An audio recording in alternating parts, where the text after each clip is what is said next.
So now that in the previous video we successfully built a transaction, I think we should have a closer look at what were the building blocks of that transaction. If you remember, all we used essentially in this transaction were UTxOs and addresses, which are all informations that are present on an UTxO. So really, all we needed to build this transaction was to know what UTxOs are.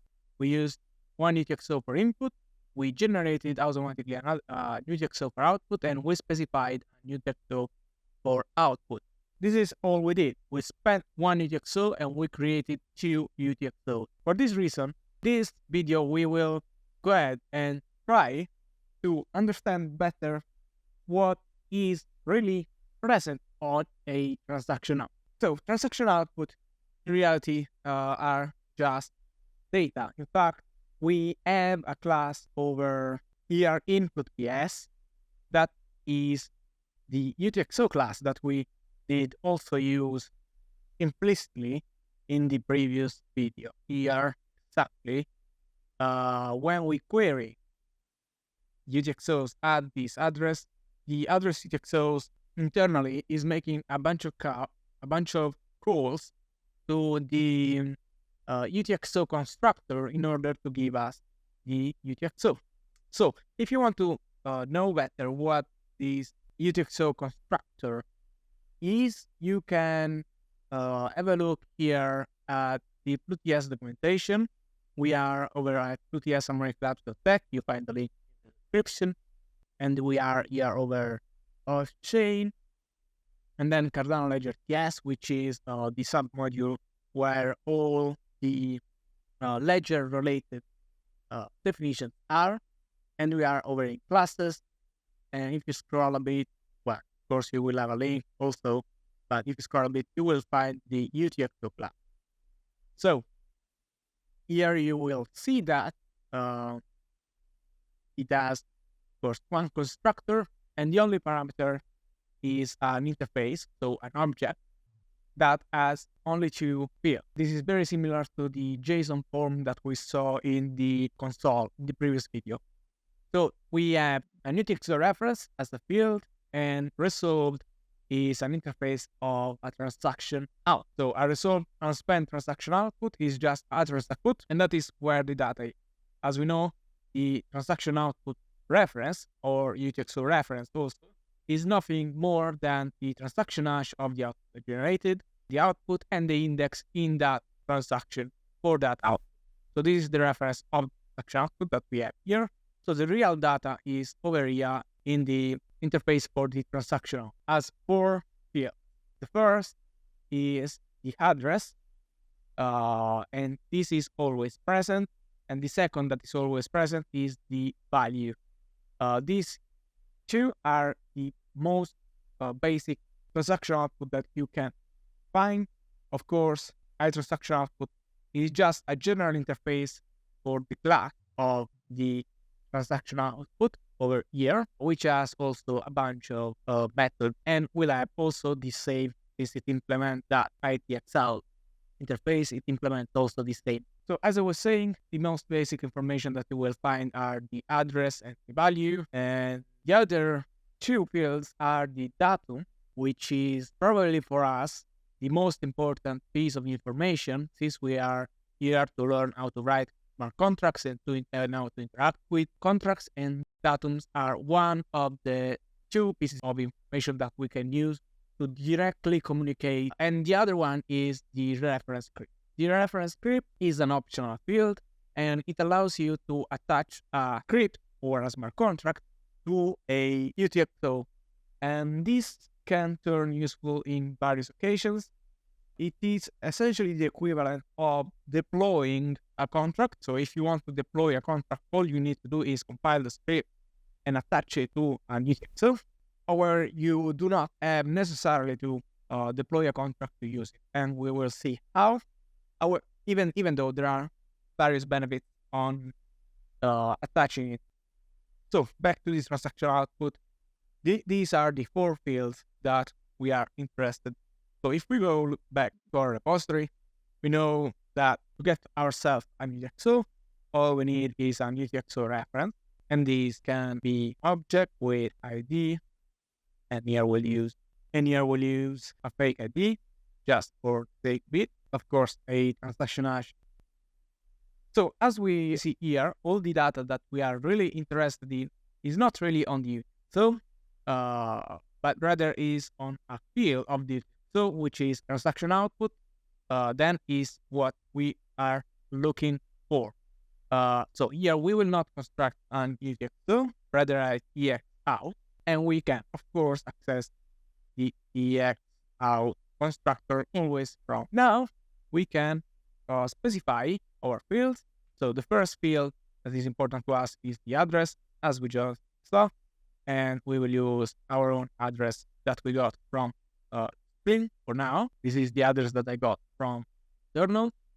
And the other important value that needs to be here is the value. The value is the amount, in the most simple case of ADA that we have, but we will go over the value in a bit, and we'll just for now create a value with 0 log.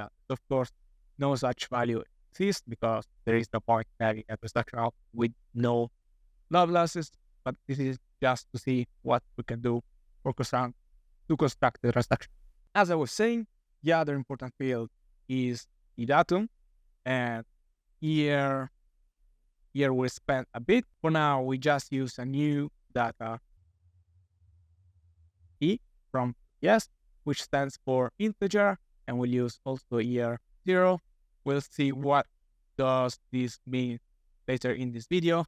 And last but not least, we have the reference script, which as for now will leave undefined. So this is how you would get yourself a transaction output. And let's go over the field one by one now. So actually, we'll not see all the fields. We will leave the address for the very next video because there are many nuances on how an address can be built and what in every type of addresses means. So we'll go over the address in the very next video, and for now we'll focus instead on the value. If you see here also on the documentation, we go over here in value, and we see that property value is of the instance of the class value. The value class is a rather complicated class, mainly because of its internal representation. A value is a map from a policy to a series of assets, and once again, those assets is a map from a token name to a quant. All these seem a lot abstract. Probably best approach to understanding the value will be when we reach the minting of assets so that we can see properly how to use the value. But for now, we are only interested in simple values, and the most simple value that you can have is the ADA value. So the most simple way to construct a value is by using value.lovelosses, where you specify the amount of loveless you want, and then this constructor does the rest, giving you back a value that you can use. When we will reach the minting of new assets, this value will start getting more complicated, but as for now, there is no reason to explore this further. What I want to focus really in this video is the datum can be one of these three values. It can be undefined, meaning that there is no value, and this is the case for most, or if not all, of UTxOs that are present in your wallet. However, instead, in most of the UTxOs that will be present in smart contracts, the datum is something that you will have. And the datum can be one of these three values. It can be undefined, which will be the case for most of your UTxOs that will be in your personal wallet, because as a human, you don't really need extra data. But instead, in many other cases, it will be either a datum hash, so it will be just a plain hash, or a buffer of length 32, and in many other cases, it will be that. Now, this data is a somewhat complicated type too, but not as complicated as the value, definitely not. Instead, we have a package exactly for a sub package, so you don't have to worry about this. It is, as you see, exported directly from PS. But here in documentation, if you want to know more about the plutus-data, you can go over here, and you will see that the definition of data is really this type. So there are 5 types of data. We use over there in our code data if, but there are 5. The first is data const. Data const we can see in the code, in our repository. So data const we can see also over here is a constructor, so it is a class, and it expects 2 parameters to construct a data const. A data const expects a const which can be assigned integer. This is just either a number or a begin, as long as it is an integer. If it is a number, you cannot pass something like 2.5. It has to be an integer, an assigned integer, and an array of data. So this is kind of a recursive type which represents the field. This particular type is really useful for the representation of structs that we will see later in the course that are an on-chain type. So a type, this is the actual representation of off-chain types that we can use in our contract. As I said before, data is the most direct way we have to communicate with smart contracts. And in particular, the const tells which constructor index we'll have. A struct on chain can be formed by many constructors, and so to each constructor we can assign a number. This is how it is communicated on chain, and each of these constructors can have different fields. So this is how we construct structs off chain. The other type is data map. This is also pretty straightforward. To construct a data map, you pass an array of that pair, that is another pair, another type that is exported from PS. It is very, very simple. It has first and a second field. So you specify two fields, where the first is, in the case of the map, the key, and the second will be the value. So here we have a way to represent a key value pair in our map. The map is nothing else than a list of pairs on chain. And going back here, the other type is data list.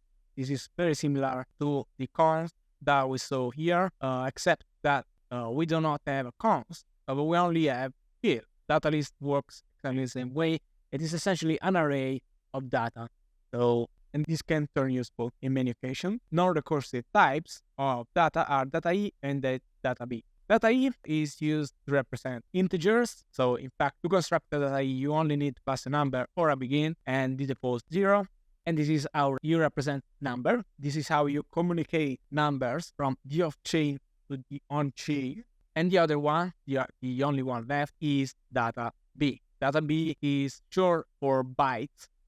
Okay. So you can, in order to construct data B, you will need to pass event array, which are the representation of buffers. So buffers in Node.js, if you want, you can pass a custom type that you will rarely use, by string, or you can pass a string. If you pass a string, just make sure that it is an hexadecimal, so only charts from 0 to 9, so the numbers, or A, B, C, D, F are accepted as character of this string, and this will be converted implicitly to a buffer.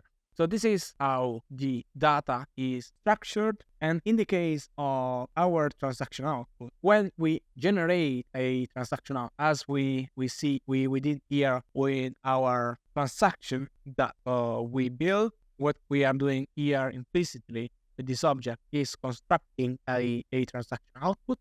Here, if we had specified that this datum would have been data attached. This is really important because if this UTxO were going to a smart contract, so then a smart contract will be able to spend that. So then this information represents some kind of memory from where the UTxO was generated. So here we are storing a very, very simple integer at 0, which could mean anything.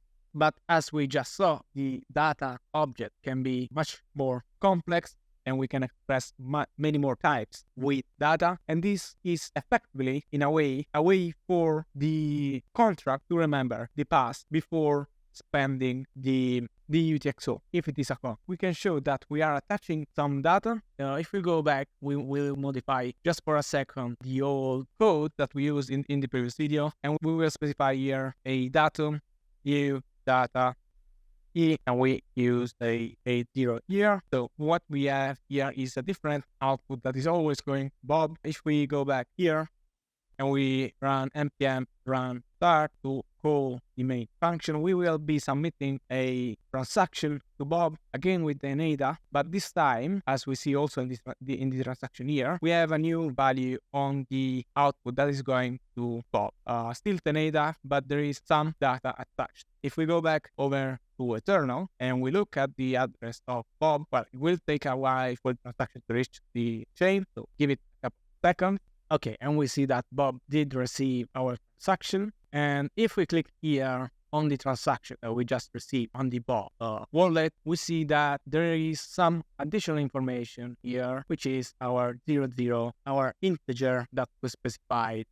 And there is also a JSON representation of the datum that is attached. So we have successfully attached some additional information to this specific UTxO. Anyway, we have successfully attached some data. We will see how useful this is once we go and touch the on-chain logic. So this was it for this video. In the next video, as promised, we will have a closer look at addresses and their structure.